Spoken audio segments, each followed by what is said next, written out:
Сыне Божий,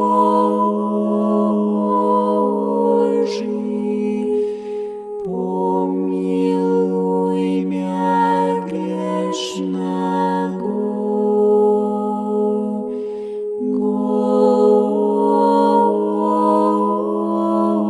Господи Иисусе Христе, Сыне Божий,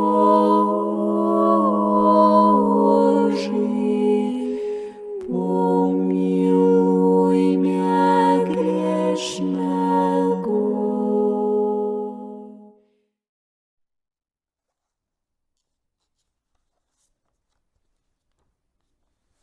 As Moradas do Castelo Interior, por Santa Teresa d'Ávila. Tradução de Antônio Fernando Borges. 7ª impressão.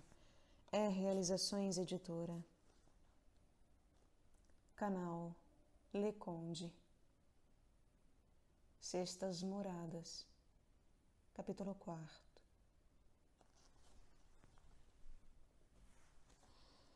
Com todas estas coisas ditas a respeito de sofrimentos e outros temas, que sossego pode ter nossa pobre pequena mariposa? Tudo serve para que mais deseje rejubilar-se no esposo. E Sua Majestade, como alguém que conhece nossa fraqueza, procura habilitá-la com estas coisas e com muitas outras, para que ela tenha ânimo de se unir a um tão grande Senhor e tomá-lo por esposo. Havereis de rir do que estou dizendo e achareis desatino, porque qualquer uma de vós julgará que isto não é necessário, pois não haverá nenhuma mulher tão baixa que não disponha de ânimo para se casar com um rei. Assim eu creio que aconteça com os reis terrenos. Mas quanto ao Rei do Céu, eu vos digo que é mais necessário do que pensais, porque nossa natureza é muito tímida e inferior para uma tarefa tão grandiosa. E tenho como certo que, se Deus não concedesse este ânimo, por mais que vejais as vantagens, isto seria impossível. E assim podereis ver o que Sua Majestade faz para concluir este noivado, que, pelo que posso entender, é uma ocasião em que concede arroubos à alma, que a tiram de seus sentidos. Porque, se ela conservasse os sentidos ao ver-se tão certa desta imensa majestade, talvez não lhe fosse possível permanecer com vida. Refiro-me a arroubos verdadeiros, e não a fraquezas de mulheres, como as que temos por aqui, porque tudo nos parece arrebatamento e êxtase. E como creio ter deixado claro, há compleições tão fracas que com uma simples oração de quietude parecem morrer. Quero registrar aqui algumas formas de arroubos que existem, após ter lidado com tantas pessoas espirituais, embora não saiba se acertarei, como já escrevi em outra oportunidade. Não só estas, como algumas das coisas a que me referi aqui, e que, por uma série de razões, não será mal repetir, ainda que seja apenas para reunir tudo quanto se refere a estas moradas. Existe uma forma de arroubo em que a alma, mesmo não estando em oração, sente-se tocada por alguma palavra de que se lembra ou que ouve de Deus. Parece que Sua Majestade, desde o interior da alma, faz crescer a centelha de que já falamos, movido pela piedade de tê-la visto sofrer tanto tempo por seu desejo. E a alma, toda ela abrasada como uma ave fênix, fica renovada e, segundo se pode piedosamente crer, perdoada em suas culpas.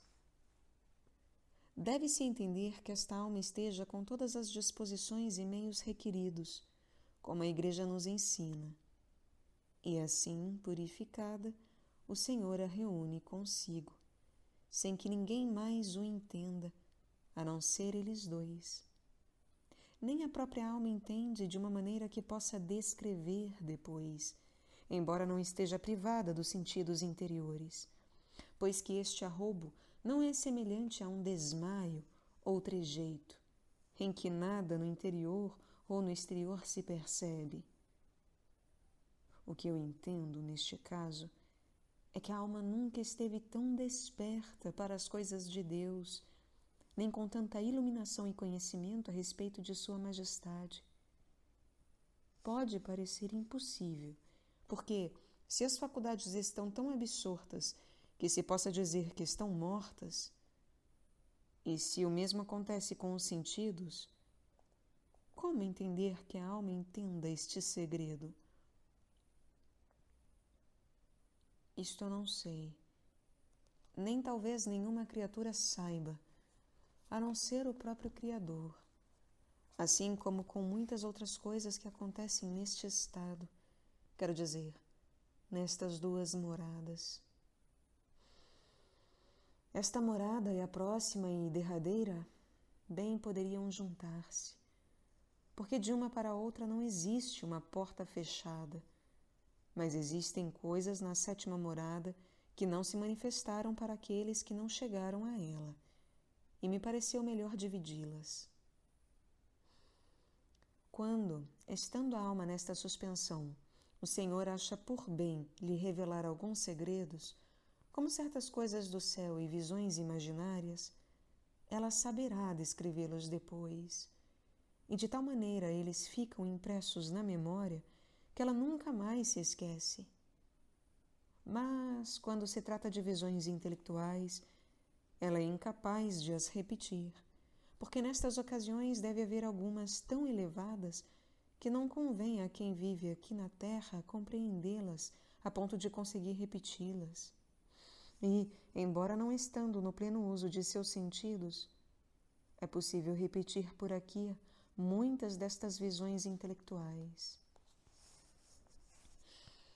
Pode ser que algumas dentre nós não entendam o que é uma visão, especialmente as visões intelectuais.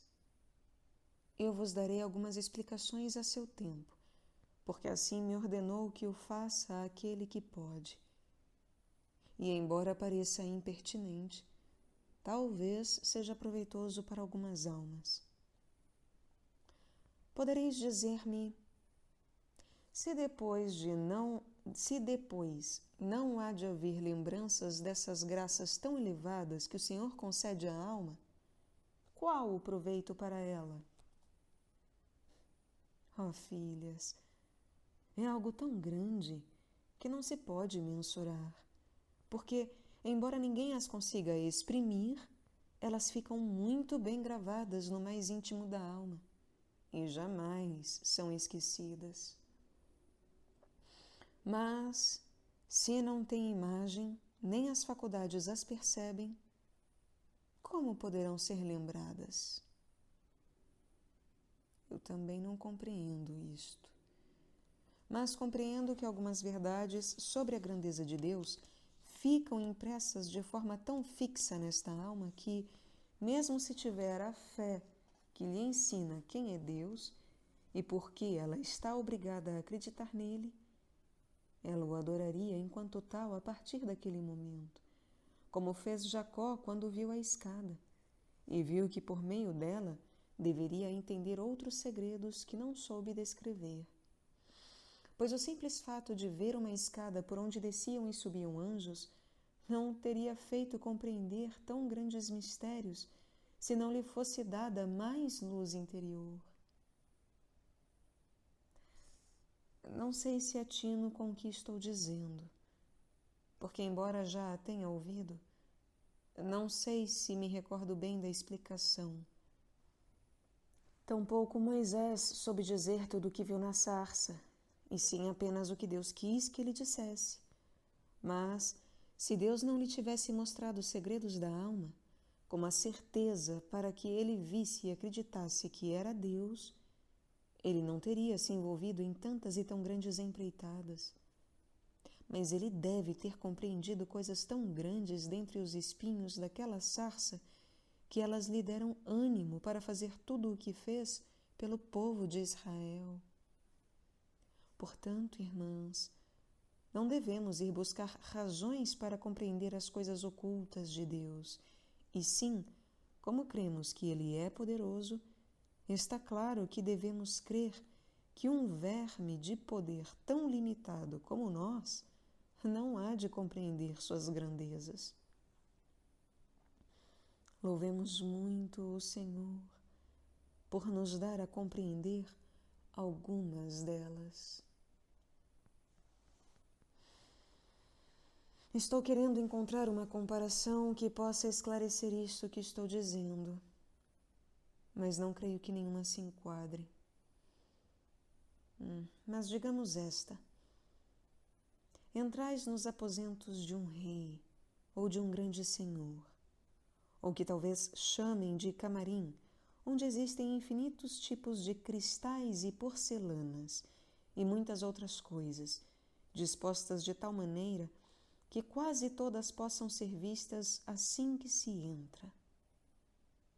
Certa vez me levaram a um desses aposentos na casa da duquesa de Alba, onde a obediência me fez pousar, de volta de uma viagem, para atender aos insistentes pedidos desta senhora. Fiquei espantada ao entrar e imaginava para que poderia servir toda aquela barafunda de coisas, e me pareceu que se poderia louvar o Senhor ao ver tanta diversidade de objetos. E agora estou achando graça, porque aquilo me serviu para explicar isto aqui. E, embora tenha permanecido ali durante algum tempo, eram tantas as coisas que havia para ver que logo me esqueci de tudo, de maneira que nenhum daqueles objetos permaneceu-me na memória, como se nunca os tivesse visto. Nem saberia dizer o feitio que tinham, mas, em conjunto, recordo-me do que vi. Assim também é neste caso, em que a alma se torna uma só coisa com Deus, metida neste aposento de céu empíreo que devemos ter no interior de nossas almas, porque está claro que, se Deus mora nelas, algumas destas moradas são celestiais. E mesmo quando a alma está assim em êxtase, nem sempre o Senhor parece querer que ela veja estes segredos, porque ela está de tal forma embevecida em regozijar-se nele, que lhe basta um tão grande bem. Algumas vezes, ele gosta que a alma saia desse embevecimento e veja de relance o que existe naquele aposento. Assim, depois que volta a si, fica com uma representação das grandezas que viu, mas não consegue mencionar nenhuma. Nem sua natureza fraca consegue ir além do sobrenatural que Deus quis que ela visse. Direis que estou confessando que tive uma visão, e que se trata de uma visão intelectual, e que, como não tenho estudo, minha estupidez não consegue dizer nada. E, se o que falei até aqui nesta oração está bem explicado, está claro que não fui eu quem o disse. E tenho para mim que, se a alma a quem o Senhor concede estes arroubos não entende algumas vezes estes segredos, é porque não se trata de verdadeiros arroubos, mas de alguma fraqueza natural, típica de pessoas de compleição fraca, como somos nós, mulheres. E basta que alguma força de espírito sobrepuje a condição natural para que fiquem assim embevecidas, como creio que expliquei a respeito da oração de quietude. Aqueles fenômenos nada têm a ver com arroubos, porque quando são verdadeiros, é como se Deus roubasse toda a alma para si, e, como alguém que já fosse propriedade e esposa dele, vai mostrando-lhe alguma pequena parcela do reino que ela conquistou com aquilo. E por menor que seja, esta pequena parcela é imensa, pois é sempre muito o que existe neste grande Deus, e ele não quer resistência de ninguém, nem das faculdades, nem dos sentidos. E, num instante, manda fechar as portas de todas estas moradas, deixando abertas apenas aquela onde ele está, para que entremos. Bendita seja tamanha misericórdia. Com razão serão malditos os que não quiserem aproveitá-la e perderem este Senhor. Ó, irmãs minhas, tudo o que deixamos não é nada, assim como não é nada tudo quanto fazemos ou poderíamos fazer por um Deus que deseja assim se comunicar com um verme. E, se temos esperança de ainda nesta vida desfrutar deste bem, o que estamos fazendo? Em que estamos nos detendo? O que é tão importante para que de repente deixemos de buscar este Senhor, como fazia a esposa por bairros e praças? Ah, que é ninharia tudo o que existe no mundo, se não nos conduz e ajuda nesta tarefa.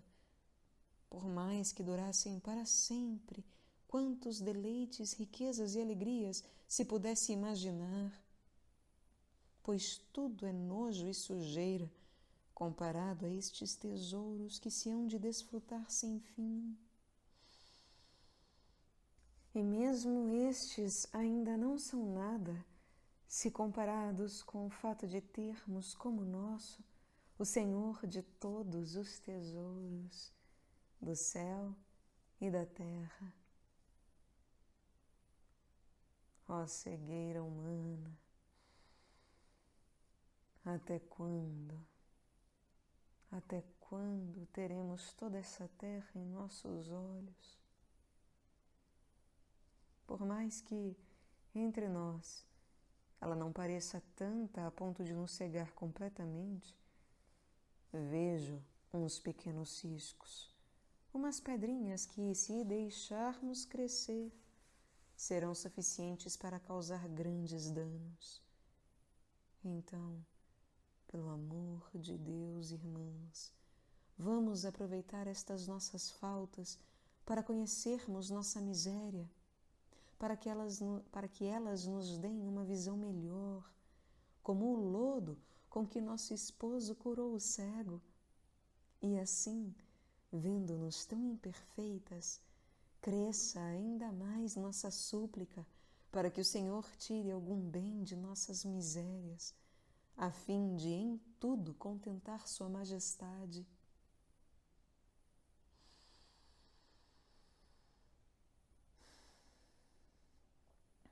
Acabei desviando-me demais, sem perceber.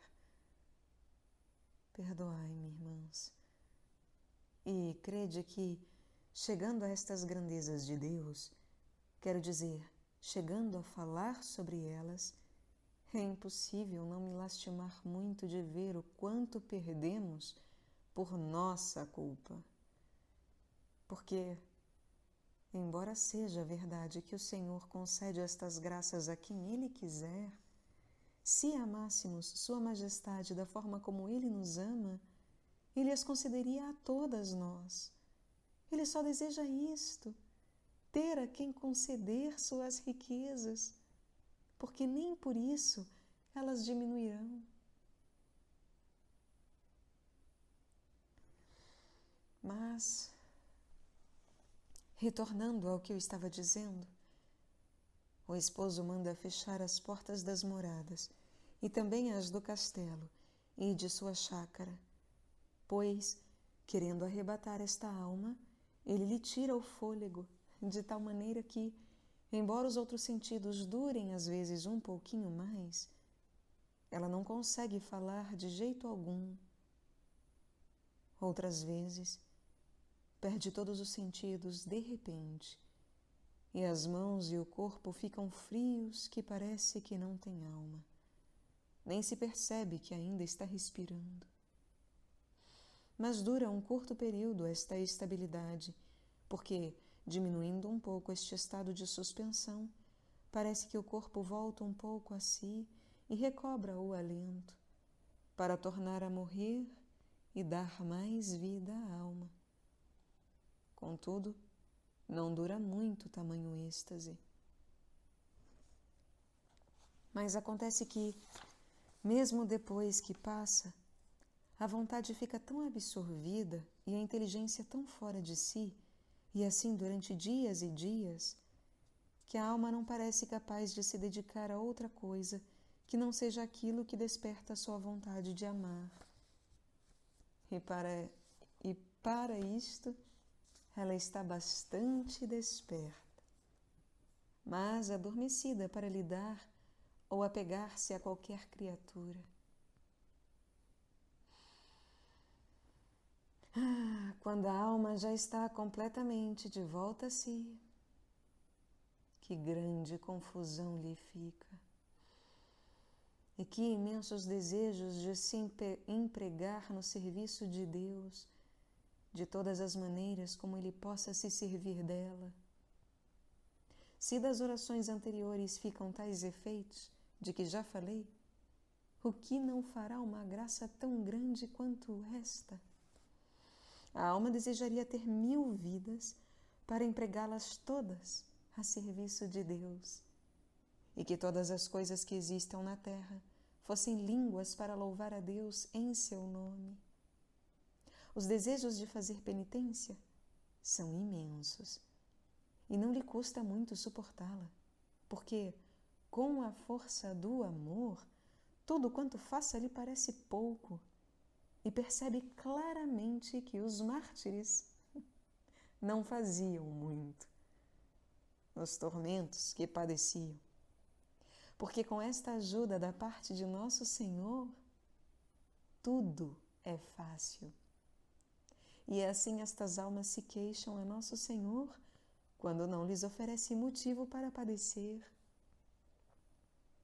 Quando esta graça lhes é dada em segredo, elas a consideram muito maior, porque, quando ocorre diante de algumas pessoas, a vergonha e a afronta são tão grandes que, de alguma forma, reduzem a alegria de que desfrutaram, com o pesar e o cuidado de imaginar o que aqueles que viram hão de pensar, porque eles conhecem a malícia do mundo e sabem que não entenderam aquilo tal qual é, e, em vez de louvar a Deus como deveriam, talvez se aproveitem da ocasião para emitir julgamentos. De certo modo, parece-me que este pesar e constrangimento são falta de humildade. Mas isso já não está a seu alcance. Porque, se esta pessoa deseja ser vituperada, o que fazer? Como aconteceu com certa pessoa que estava nesta aflição e ouviu de Nosso Senhor: não te aflijas, porque ou hão de louvar a mim, ou murmurar contra ti, e em qualquer dos casos sairás ganhando. Soube depois que esta pessoa muito se havia animado e consolado com estas palavras. E por isso, caso alguma de vós se veja nesta aflição, eu as deixo aqui, dedicadas a vós. Parece que Nosso Senhor quer que todos compreendam que aquela alma já é dele e que ninguém há de tocar nela. No corpo, na honra e nos bens materiais, que seja. Mas na alma, isso não. Porque se ela, num atrevimento inconcebível, não se afasta de seu esposo, ele a protegerá do mundo inteiro e também de todo o inferno. Não sei se consegui dar a entender algo sobre o que seja esse arroubo, porque, como já falei, é impossível explicar tudo. E acredito que não perdi nada falando sobre o assunto, para que entenda do que se trata. Porque os arroubos fingidos produzem efeitos diferentes. E não digo que sejam fingidos porque quem os tem está querendo enganar os outros, e sim porque está enganado. E como os sinais e efeitos não estão de acordo com uma graça tão grande, ela fica desacreditada, de maneira que, com razão, não se dá crédito depois a quem o Senhor o faz. Seja para sempre bendito e louvado.